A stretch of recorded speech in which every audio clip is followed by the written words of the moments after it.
میں ہوں فضل قاسم۔ سب دیکھنے اور سننے والوں کو السلام علیکم۔ جو لوگ میرے چینل پر نئے آئے ہیں چینل کو لائک اور سبسکرائب کر کے بیل کے آئیکن پر لازمی کلک کریں تاکہ آئندہ آنے والی ویڈیو کا نوٹیفیکیشن آپ کو موصول ہو سکے۔ ناظرین گرامی، کیا آپ جانتے ہیں کہ دنیا میں ایک ایسا جزیرہ بھی پایا جاتا ہے جس میں بہنے والے دریا کا پانی کھولتا رہتا ہے؟ اس جزیرے میں پائے جانے والے پودے انتہائی خوبصورت ہونے کے باوجود زہریلے کیوں ہیں؟ اس حیران کن جزیرے میں ایسا کون سا درخت ہے جس میں سے ہر وقت خون رستا رہتا ہے؟ کیا واقعی یہ وہ جزیرہ ہے جس میں دجال قید ہے؟ آج ہم آپ کو دنیا کے سب سے پراسرار جزیرے سے متعلق عام معلومات فراہم کر رہے ہیں، لہٰذا اس قیمتی اور معلوماتی ویڈیو کو شروع سے لے کر آخر تک ضرور دیکھیے گا تاکہ آپ کی معلومات میں خاطر خواہ اضافہ ہو سکے۔ تو آئیے چل کر موضوع کا باقاعدہ آغاز کرتے ہیں۔ دوستو، یہ بات تو آپ جانتے ہی ہوں گے کہ دجال کا نام ہمیشہ برائی کے ساتھ منسوب کیا جاتا ہے۔ یہ وہ کردار ہے جس کے حوالے سے نبی اکرم صلی اللہ علیہ وآلہ وسلم کی کئی حدیثوں میں اس کا ذکر موجود ہے۔ اسلامی تعلیمات کے مطابق عالم اسلام کے لیے دجال کا خروج مشکل ترین اور فتنہ انگیز دور ہوگا، کیونکہ دجال شیطانی قوتوں کا مظہر ہونے کے ساتھ ساتھ دنیاوی طاقتوں سے بھی بھرپور ہوگا اور اس کے ذریعے وہ دنیا میں تباہی مسلط کر دے گا۔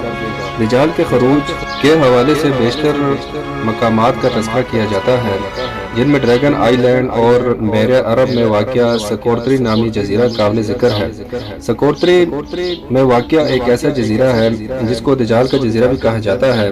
اس جزیرے کے شمال میں جزیرہ نما عرب پر یمن واقع ہے، تو مغرب میں امریکی ملک شمالیہ ہے اور جنوب میں بحیرہ ہند اور شمال مغرب میں دنیا کی اہم ترین تجارتی گزرگاہ ہے۔ یہ جزیرہ حقیقت میں امریکہ کا حصہ تھا۔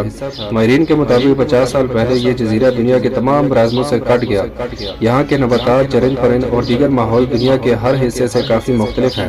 اس جزیرے میں ایک اور انوکھا پودا پایا جاتا ہے جس کا نام بوٹل ٹری ہے، جس کا تنا نچلی جانب بوتل کی طرح چوڑا ہوتا ہے جبکہ اوپر جاتے جاتے یہ پتلا اور نازک ہو جاتا ہے۔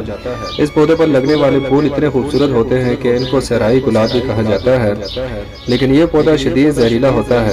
اگر کوئی انسان اس کو چھو لے تو اس کے ہاتھوں پر گہرے زخم آ سکتے ہیں۔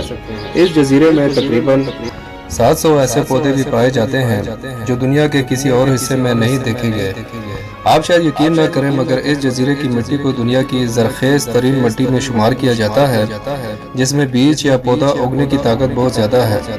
دوستو، اس جزیرے میں ایک خاص قسم کا درخت بھی پایا جاتا ہے جس کو ڈریگن بلڈ ٹری کہا جاتا ہے۔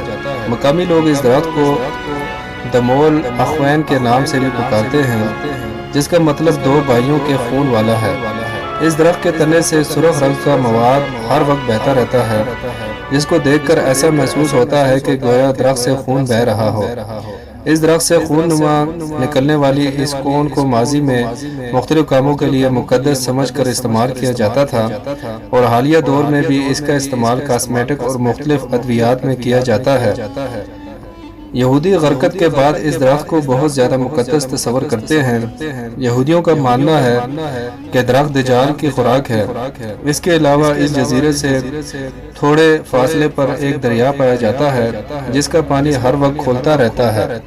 جب ماہرین نے اس دریا پر تحقیق کی تو حیران رہ گئے، کیونکہ اس دریا کا پانی 200 ڈگری فارنہائٹ پر کھولتا ہے، جو کہ عام کافی کے مرگ سے بہت زیادہ گرم ہوتا ہے۔ اس دریا کے کنارے کھڑے انسان کو یوں ہی محسوس ہوتا ہے جیسے وہ کسی حمام میں ہو۔ یہاں بھاپ سے گرمائش کا کام لیا جاتا ہے۔ ماہرین کا مزید کہنا ہے کہ ایسا درجہ حرارت کسی قدرتی آتش فشاں میں تو ہو سکتا ہے، لیکن کسی دریا کے پانی میں ایسا ہونا انتہائی حیران کن ہے۔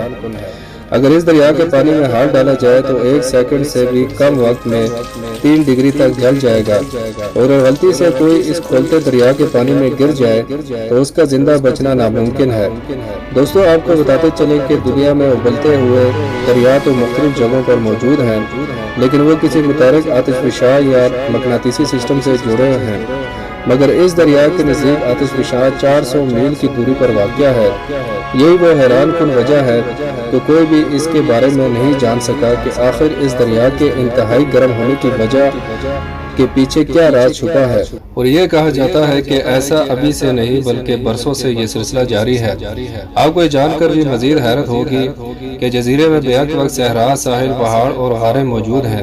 اس جزیرے میں ایک جانب سفید مٹی کے ساحل موجود ہیں اور دوسری جانب کسی مختصر جزیرے میں 1500 میٹر بلند پہاڑ بھی ہیں۔ جہاں پر ایسی غاریں ہیں جہاں پر قدیم دور کے انسانوں کے آثار ملے ہیں جو یہ ثابت کرتے ہیں کہ یہ جزیرہ کسی نہ کسی دور میں انسانوں کا مسکن ضرور رہا ہے۔ یہاں یہ سوال بھی ذہن میں ابھرتا ہے کہ آخر ان سب باتوں کا تعلق دجال سے کس طرح سے ہو سکتا ہے؟ تو آپ نے سن رکھا ہوگا کہ دجال کا خروج مشرق سے ہوگا اور ایسی جگہ سے ہوگا جہاں پر مشرق وسطی کو وہ متاثر کر سکے۔ اس کے علاوہ اس کی رہائش کی جگہ منفرد ہوگی۔ ان تمام نشانیوں کے سبب لوگ اس جزیرے کو دجال کے جزیرے کے نام سے پکارتے ہیں اور اس جزیرے سے انتہائی خوفزدہ ہیں۔ دین و مذہب کے حوالے سے جو کردار نامور ہے ان میں سے دجال کا کردار منفی معنوں میں ہی لیا جاتا ہے۔ بہت سے لوگوں کا خیال ہے کہ دجال ایک فرضی کردار ہے، جبکہ کچھ لوگوں کے نزدیک یہ ایک علامت ہے۔ کچھ لوگ دجال کو مربوط نظام گردانتے ہیں اور اس کے خاتمے کے لیے کی جانے والی کاوشوں کو بھی ایک نظام سے منسوب کرتے ہیں۔ فتنہ دجال سے بچنے کے لیے حضور صلی اللہ علیہ وآلہ وسلم بکثرت دعا کیا کرتے تھے اور صحابہ کرام کو دجال کے حوالے سے خبردار بھی کرتے تھے، جس کا اصل مقصد اپنی امت کو اس فتنے سے بچنے کی طرف راغب کرنا تھا۔ اے اللہ، قبر کے عذاب سے میں تیری پناہ مانگتا ہوں، زندگی اور موت کے فتنوں سے تیری پناہ مانگتا ہوں، دجال کے فتنے سے تیری پناہ مانگتا ہوں، اور اے اللہ میں پناہ مانگتا ہوں گناہوں سے اور قرض سے۔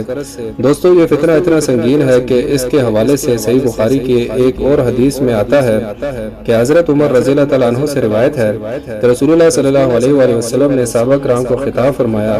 آپ صلی اللہ علیہ وآلہ وسلم نے اللہ تعالیٰ کی حمد و ثنا بیان کی جو کہ اللہ کی شان کے لائق تھی۔ پھر دجال کا ذکر فرمایا اور فرمایا کہ میں بھی تمہیں اس کے فتنے سے ڈراتا ہوں۔ کوئی نبی ایسا نہیں گزرا جس نے اپنی قوم کو اس فتنے سے نہ ڈرایا ہو۔ حضرت نوح علیہ السلام نے بھی اپنی قوم کو دجال کے فتنے سے ڈرایا تھا، لیکن میں اس کے بارے میں تم سے ایک بات کہوں گا جو کہ اس سے قبل کسی بھی نبی نے اپنی قوم سے نہیں کہی، اور وہ بات یہ ہے کہ دجال کا آنا ہوگا اور اللہ تعالیٰ اس عیب سے پاک ہے۔ اسی طرح صحیح بخاری میں حضرت ابو ہریرہ رضی اللہ تعالیٰ عنہ سے روایت ہے کہ حضور پاک صلی اللہ علیہ وآلہ وسلم نے فرمایا کہ کیوں نہ میں تمہیں دجال سے متعلق ایک ایسی بات بتاؤں جو کہ کسی بھی نبی نے اپنی قوم کو ابھی تک نہیں بتائی۔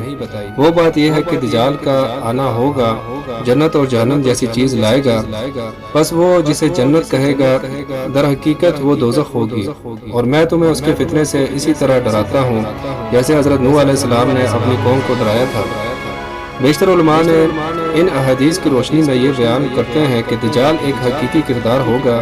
دجال کی تشبیہات کے حوالے سے جو بھی باتیں کی جاتی ہیں وہ بالکل بھی درست نہیں ہے۔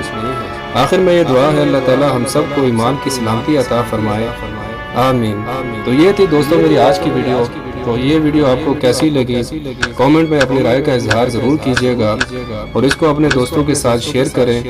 انشاءاللہ ایسی ہی ویڈیو کے ساتھ بہت جلد دوبارہ ملتے ہیں، تب تک کے لیے خدا حافظ۔